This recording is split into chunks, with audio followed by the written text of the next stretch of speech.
سلام و عرض ادب. در روستای ملا باقر هستم عزیز من، در خانه هستم. چرا نیومدی پس؟ برو کسکش، برو زنت از زیر مردم جمع کن، برو بشین رو دنبت، برو.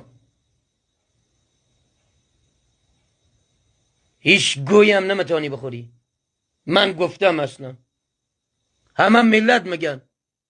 بذار بگن حسن اسلامی که چجوریه. برای حسن اسلامی میخوام برنامه ردیف کنم.